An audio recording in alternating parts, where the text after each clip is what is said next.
Welcome to my channel SK knowledge class. दोस्तों आज की इस वीडियो में आपको बताऊंगा हाइट एंड डिस्टेंस चैप्टर का सवाल क्लास 10th का। यह सवाल 10th के बोर्ड एग्जाम में पूछा गया है पिछले साल। यदि आप इस सवाल को सर्च मार रहे थे तो ध्यान से आपको समझना है। यह सवाल जो है डबल एंगल वाला है तो थोड़ा लंबा वीडियो बनेगा, ध्यान से आपको समझना है। करा एक बहुमंजिल भवन के शिखर से देखने पर एक 8 मीटर ऊंचे भवन के शिखर और तल के अवनमन कोण क्रमशः 30 डिग्री और 45 डिग्री है। बहुमंजिल भवन की ऊंचाई और दो भवनों के बीच की दूरी ज्ञात करें। ध्यान दीजिएगा, यह सब सवाल जो होता है हाइट एंड डिस्टेंस चैप्टर का, इसमें अगर चित्र बना लिए तो सवाल भी आप सॉल्व कर लेंगे, ठीक ना। कह रहा एक बहुमंजिल भवन के शिखर से, एक बहुमंजिल भवन के शिखर पर खड़ा है, ठीक ना। शिखर से देखने पर 8 मीटर ऊंचे भवन के शिखर, ठीक ना। एक बहुमंजिल है, ये क्या है? बहुमंजिल, बहुमंजिल दर्शा देते हैं। यहाँ इसके शिखर पर, यहाँ से देखने पर एक 8 मीटर ऊंचे भवन है। कितना है? 8 मीटर ऊंचा भवन, भवन भवन यहाँ से कोई व्यक्ति यहाँ देखता है, ये बहुमंजिल है, बहुमंजिल पर से एक 8 मीटर ऊंचे भवन को देखता है तो शिखर और तल के अवनमन कोण क्रमशः 30 डिग्री और 45 डिग्री है। तो शिखर और तल क्या कर रहा है? शिखर ये हुआ ऊपर शिखर और तल हुआ नीचे, नीचे, ठीक ना। तो यहाँ कह रहा है कि पहले क्या है? शिखर क्रमशः में दिया है तो शिखर और तल तो 30 डिग्री और 45 डिग्री, तो शिखर आपका 30 डिग्री हो जाएगा। इसका अवनमन कोण, अवनमन कोण यानी कि यहाँ से यहाँ देखता है, ये हुआ ऊपर लगा, ये वाला होता है अवनमन कोण, ये वाला होता है उन्नयन कोण। ये कितना है? 30 डिग्री। अगर ये 30 डिग्री है तो यह भी 30 डिग्री हो जाएगा, क्योंकि जितना अवनमन कोण होता है उतना ही उन्नयन कोण होता है। फिर कह रहा है कि तल, तल कितना? 45 डिग्री। ये जो तल है ये यहाँ से यहाँ तक पूरा ये 45 डिग्री है, ठीक। तो ये भी 45 डिग्री ही होगा, ठीक। तब कह रहा है बहुमंजिल भवन की ऊंचाई, बहुमंजिल भवन जो है इसका ऊंचाई निकालना है और दोनों भवनों के बीच की दूरी भी ज्ञात करना है यहाँ से यहाँ तक। तो मान लीजिए ए बी बहुमंजिल है, सी डी क्या है? भवन है, ठीक। उसके बाद ई जो है यहाँ से यहाँ तक इसके मुताबिक ही हो जाए, A B C D E हो जाएगा ई, ठीक। ई हो गया। अब जितना ई होगा उतना ही ई होगा, जितना ई होगा उतना ही ई होगा। तो ये 8 मीटर है तो ये भी 8 मीटर हो जाएगा, ठीक, क्योंकि इसी के बराबर है ना 8 मीटर। ई यहाँ से 8 मीटर दिया है तो ये भी 8 मीटर होगा। तो हमें पहले ए ई, अगर इतना तो मालूम हो गया इसमें ई जोड़ देंगे तो पूरा मालूम हो जाएगा, ठीक ना। तो ध्यान दीजिएगा, ध्यान से आपको समझना है, ठीक।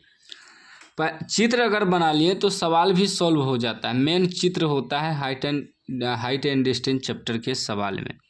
लिखेंगे माना, माना ए बी बहुमंजिल भवन है, बहुमंजिल भवन है, ठीक।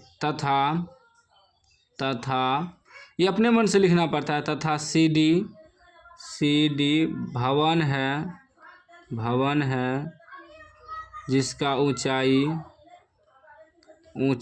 इसका ऊंचाई दिया है ना, ऊंचाई कितना है? 8 मीटर, ठीक। अब यहाँ हम क्या करेंगे? सी डी बराबर ई बी, दोनों बराबर ही होगा। ई बी कितना है? 8 मीटर, ठीक।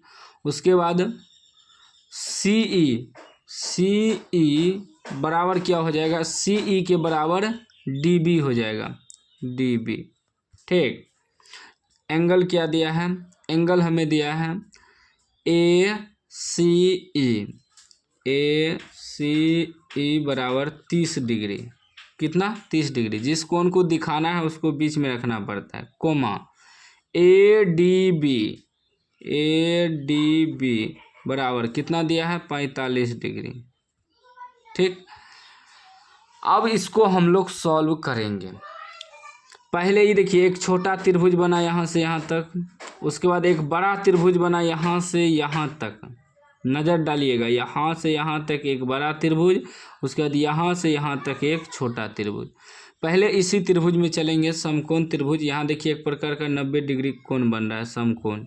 यहाँ भी समकोण बन रहा है, ठीक ना। तो पहले छोटा त्रिभुज में चलेंगे, ए सी ई में, ठीक ना।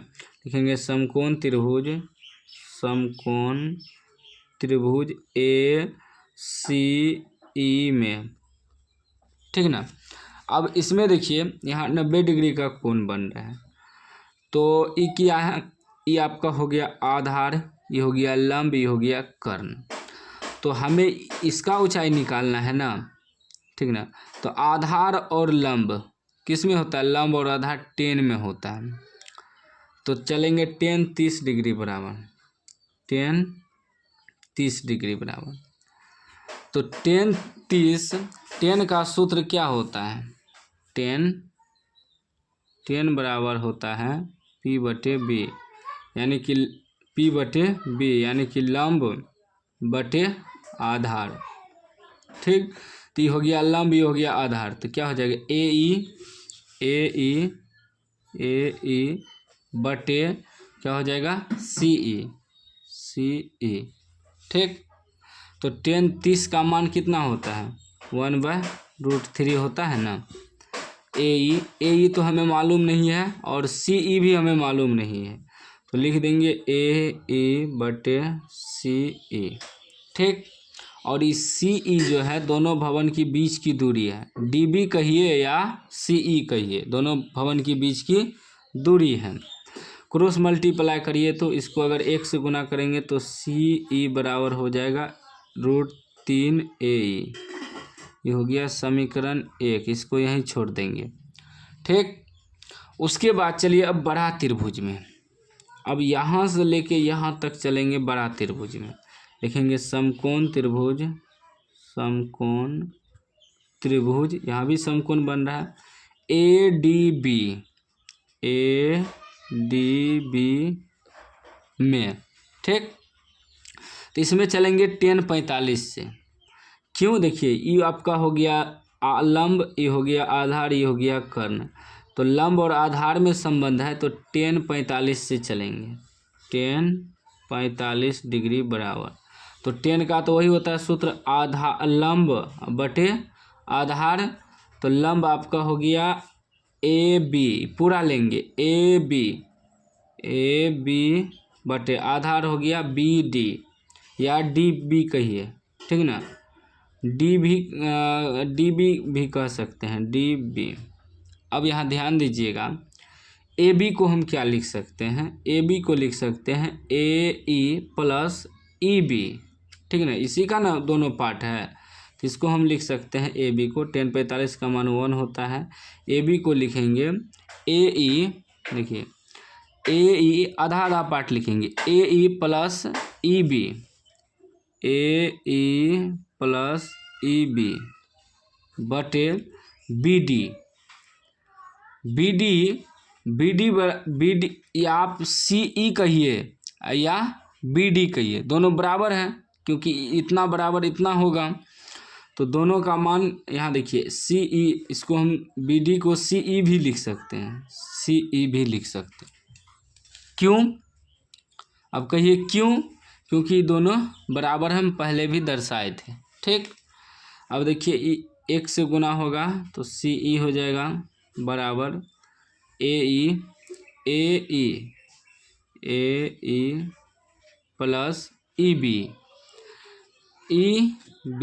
यहाँ ध्यान दीजिएगा कि ई बी का मान कितना है, ई बी या सी डी कहिए, तो ई बी का मान कितना है 8 है ना, 8 मीटर। तो 8, ठीक हो गया बराबर में, ई तो 1 से गुना हुआ इतना, ए ई प्लस ई बी होता, ई बी का मान है 8, ठीक ना। ई बी का मान कितना है 8 है, बैठा दिए। अब सी ई बराबर हमें समीकरण 1 से आया है √3 ए ई बराबर ए ई प्लस 8, ठीक ना। अब ए ई एक जगह करेंगे तो ये हो जाएगा √3 ए ई, इधर आएगा तो माइनस ए ई बराबर 8, ए ई कॉमन ले लेंगे तो बचेगा √3 - 1 बराबर 8, ठीक। और जब ए ई बराबर निकालेंगे तो ये हो जाएगा 8, इसके बटे में आ जाएगा √3 - 1, परिमेयकरण कर देंगे तो √3 + 1 बटे √3 + 1, माइनस में है तो प्लस में हो गया। अब इसको सॉल्व करेंगे इधर थोड़ा, ठीक ना, क्योंकि अब जगह इधर नहीं है, ठीक। इसको सॉल्व करेंगे तो परिमेयकरण करिएगा तो ये हो जाएगा 8 × √3 + 1 बटे a - b a + b, a square सूत्र क्या होता है देखिए, एक सूत्र होता है ना a + b × a - b, तो होता है a स्क्वायर घटा b स्क्वायर। a की जगह आपका हो गया √3 का square minus b square, b की जगह 1 का स्क्वायर, तो अभी क्या हो जाएगा 8 ब्रैकेट में √3 + 1 बटे √3 का स्क्वायर, √3 का स्क्वायर 3 होगा, रूट में अगर 3 है तो इसका 3 होगा, और घटा 1 तो कितना 2 बच जाएगा, 2 कटा दीजिए तो 4 बार में कट जाएगा। यानी कि अब हमें ए ई बराबर क्या मालूम हो गया, ए ई बराबर मालूम हो गया कि 4 × √3 + 1, ये ए ई का मान निकला, ए ई इसका मान निकला, ठीक ना। एगो का मान निकल गया तो अब हम बहुमंजिल का मान निकाल सकते हैं। सबसे पहले इसको गुना करना होगा तो क्या हो जाएगा, 4 से गुना करेंगे तो 4 √3 + 4 × 4 लिखेंगे। बहुमंजिल भवन की ऊंचाई, टोटल ऊंचाई, क्योंकि ए ई मालूम हुआ आधा और आधा दिया है 8, बहुमंजिल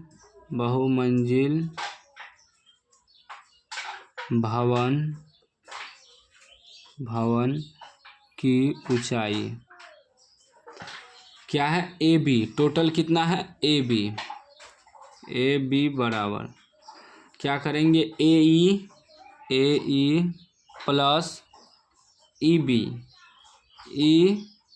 ए ई हमें निकला कितना 4√3, ए ई हमें कितना निकला, ए ई 4√3 + 4 निकला है, ठीक, ए ई का मान। उसके बाद ए प्लस ई बी हमें कितना दिया है 8 दिया है, 8 बैठा देंगे, कितना हो गया 4√3 + 8 4 12, फिर कॉमन आ जाएगा, कॉमन ले लेंगे 4, अगर 4 कॉमन ले लेंगे तो क्या हो जाएगा √3 और 4 × 12, ठीक ना। यानी कि ब्रैकेट में आपका कितना रह जाएगा, ये आपका जो है इतना मीटर, क्या हुआ इतना मीटर आपका हो गया बहुमंजिल भवन की ऊंचाई।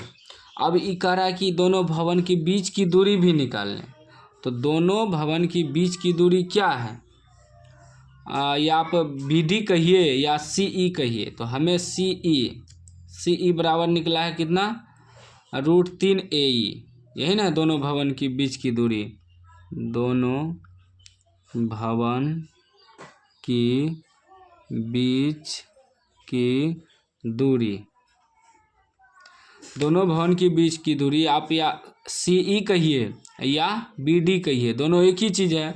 तो सी ई बराबर देखिए हमें क्या आया है, सी ई बराबर आया है √3 ए ई, ठीक।